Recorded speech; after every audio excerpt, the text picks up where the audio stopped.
समागम में उपस्थित हमारे बीच में इस कार्यक्रम की अध्यक्षता कर रहे मेरे छोटे भाई विनोद वैशाली जी, जो शहर के चेयरमैन भी हैं। हमारे बीच में हमारे लोकप्रिय सांसद हमारे गुरुजी राजकुमार सागवान जी, हमारी विधायक लोकप्रिय विधायक बहन मंजू सिवाज जी, हमारे बीच में कोऑपरेटिव बैंक के चेयरमैन भाई कृष्णवीर चौधरी जी, हमारी ब्लॉक प्रमुख सुचिता चौधरी जी, हमारे निवाड़ी के चेयरमैन अनिल भाई साहब, हमारे बीच में पूर्व चेयरमैन रामाश्रय शर्मा जी, भाई शहर के सबरान बुद्धिजीवी दुख सुख में सबके काम आने वाले पवन गोयल जी, हमारे एसडीएम साहब पवन सिंगल, हमारे कोतवाल साहब और यहाँ पर उपस्थित सभी मेरे साथियों, बुजुर्गों, नौजवान साथियों, माताओं, भाइयों, कहने के लिए तो बड़ी छोटी सी बात है, विकास का काम है, चलता रहता है। तो सरकार ही विकास की है। जब से मोदी जी आए हैं, जब से आपने देखा होगा फाटक दिन पे दिन कम होते जा रहे हैं रेल के, अब तो सब जगह ओवरब्रिज बनते जा रहे हैं। लेकिन हमें औरों से ज्यादा अपने से मतलब है। हमारा ये जो फाटक था, हम तो क्योंकि यहीं पैदा हुए हैं, पड़ोस में गांव है, हमने देखा है कितनी समस्या थी। यहाँ सैकड़ों लोग तो एक्सीडेंट होकर अपनी जीवन लीला समाप्त कर चुके हैं। यहाँ बच्चों का स्कूल है, यहाँ लोगों का निकलना बढ़ना, रोज के एक्सीडेंट, घंटा आध घंटा। अब मैंने सांसद जी को आकर किधर से आ रहे हो, कहने लगे यार इसमें बताने की क्या बात है, मेरठ से चलाऊं सीधा मोदी नगर और मोदी नगर से हमें ना इधर से मत आना। मैंने भोजपुर से आना, कह रहे ये कौन सा रास्ता, मैंने फाटक पर लग जाएगा पौना घंटा तक। तो इसलिए हर आदमी को, जितने भी आए हैं यहाँ पे अतिथि, सबको यहाँ पे आने पर सबने यही कहा कि आधा घंटा तो फाटक पर लग गया, आधा घंटा तो फाटक पर लग गया। तो भाई ये जो फाटक हैं या सड़कें हैं, ये बेसिकली देश की आदमी की लाइफ लाइन है। आदमी इसी से तरक्की करता है। किसी को कहीं जाना है, कोर्ट में, कचहरी में, अस्पताल में, स्कूल में, और फाटक बंद है तो समझो वहाँ जो है मामला ही खराब हो जाएगा। बहुत सारे केस ऐसे हुए हैं कि मरीज को घर वाले ले जा रहे हैं और फाटक बंद है और पता लगा कि मरीज फाटक पे ही डॉक्टरों ने कीजिए आप तो लेट हो गई। तो इसलिए मैं समझता हूँ कि इस फाटक की इतनी आवश्यकता इस शहर को थी कि जितनी आवश्यकता अब से पहले हमारे मोदी जी ने जब ये शहर बसाया था, जितनी आवश्यकता और बहुत सारी चीजों की रही होगी, लेकिन आज इस मोदी नगर को सबसे ज्यादा जरूरत अगर कोई थी तो वो इस आरओबी की थी। और ये आरओबी की सबसे ज्यादा थी। लेकिन ऐसा नहीं है कि इस आरओबी के बनने से शहर की सारी समस्या खत्म हो जाएंगी। इसके अलावा हमारा सीकरी का भी आरओबी है, उस पर भी आरओबी बनना चाहिए।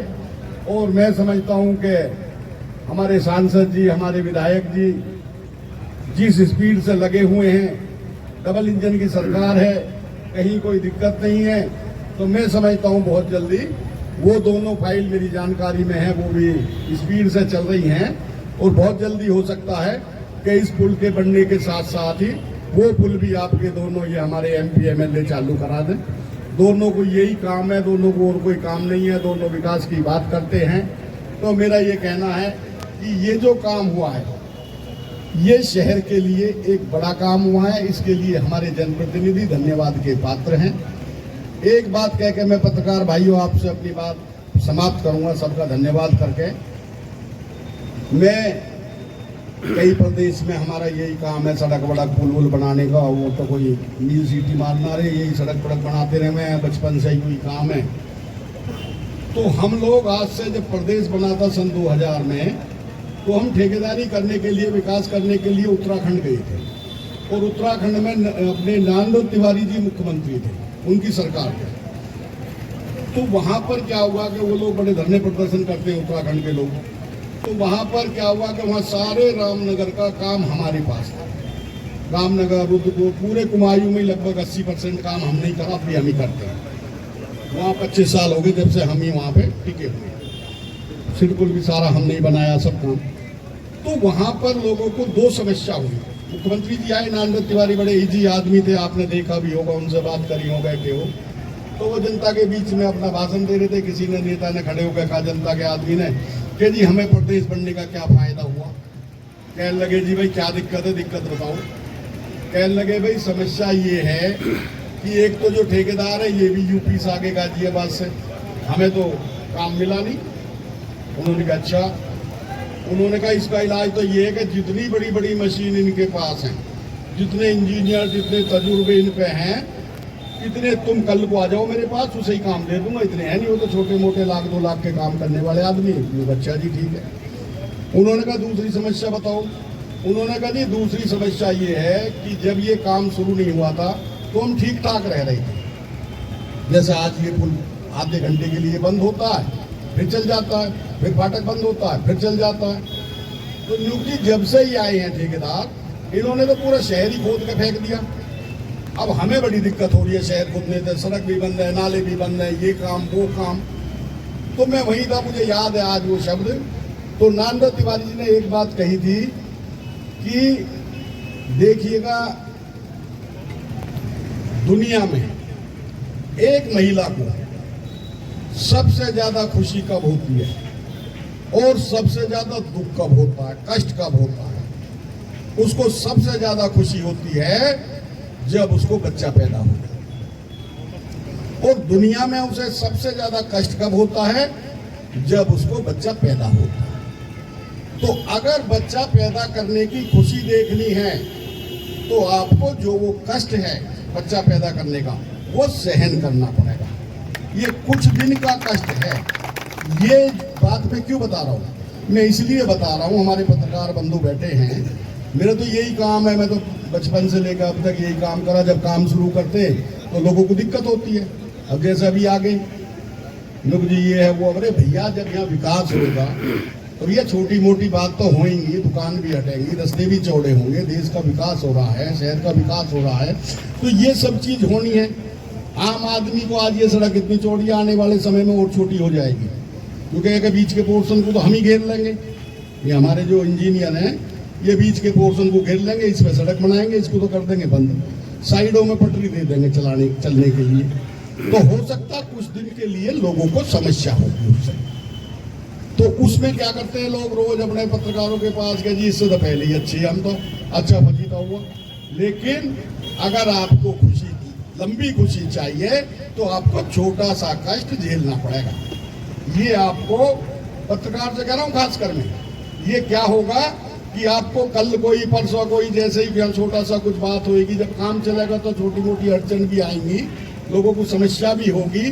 कोशिश हमारी होती है कि सुविधा दे ज़्यादा से ज़्यादा। जब हमने मोदी नगर का यू बना था, जो आपका यू सड़क बनी है, ओवर ब्रिज क्या बोलते हैं इसे, तो जब यहाँ नीचे सड़क थी तो कितना जाम लगता था। उससे पहले जब गन्ने की ट्रॉली चलती थी तो कितना जाम लगता था। आज सब बन गई रैपिड और ये बन गया हाईवे, मोदी जी ने, योगी जी ने बना दिया, समस्या खत्म हो गई, सड़क खाली पड़ी रहती है। लेकिन जब ये बन रहा था रैपिड तो उस समय लोगों को बड़ी दिक्कत थी, लोग बड़ा उल्टा सीधा बोलते थे, यार बड़ा फजीता हुआ तो अच्छा रैपिड बना। लेकिन अब रैपिड बन के क्या हुआ, सड़क और ज्यादा चौड़ी हो गई, जितनी पहले थी उससे भी ज्यादा चौड़ी हो गई और सारी समस्या खत्म हो गई। तो मेरा तो सिर्फ आप लोगों से यही अनुरोध है कि भाई थोड़ा सा सहन शक्ति आपको झेलनी पड़ेगी। इसमें क्या होता है, कई बार हमारे इंजीनियर, हमारे डिपार्टमेंट, जनता सोचती है कि ठेकेदार तो अपने घर बैठ गया, लेकिन उसमें ऐसा नहीं है, छोटी मोटी दिक्कतें आती हैं कुछ सरकारी स्तर पे। ये पुल वुल बनाने की बात है, कोई ऐसा तो है नहीं कि 10 बाई 10 का कमरा बनाना, दीवार खड़ी करी, छत डाल दी, पता चली कि बहुत सारे पुल बनते बाद में गिर पहले जावे, तो उसके लिए पूरा डिजाइन है, उसका काम का तरीका है, तो उसमें सारा टाइम लगता है। तो हमें वैसे 2 साल का टाइम है इसमें हमारे पास में, और ये लगभग 650 मीटर का लंबाई है इसकी। उधर को ज़्यादा है क्योंकि ऐसे उतार भी है और ऐसे उतार भी है, और 250 मीटर को इधर को है, तो ये लगभग 650 मीटर की लंबाई है। और इसकी लागत कितनी है भाई, 50 करोड़ के आसपास है, 48 करोड़ इसकी लागत है। तो मैं एक बात और बता दूं आपको, मेरा खुद का भी मन था कि मैं मोदी नगर में काम करूं, क्योंकि मैं यहाँ का रहने वाला हूँ। ये पुल आप यकीन नहीं करेंगे, मेरे इसके अलावा 12 पुल और चल रहे हैं, और इससे सब बड़े ही बड़े नदियों के पुल, ROB, ये वो। ये पुल मैंने आज तक जितने भी मतलब पुल बनाए हैं या सड़क बनाई है, इस पुल के रेट सबसे कम हैं। क्यों? उसका कारण है कंपटीशन में इतने में लिया मैंने ये, क्योंकि मुझे ये पुल बनाना था। ये मेरे गांव का पुल था, मेरे घर का पुल था। मैं यहाँ पर अपने गांव की वजह से मैंने कहा भाई ये मेरे शहर का पुल है, इसे हम ही बनाएंगे।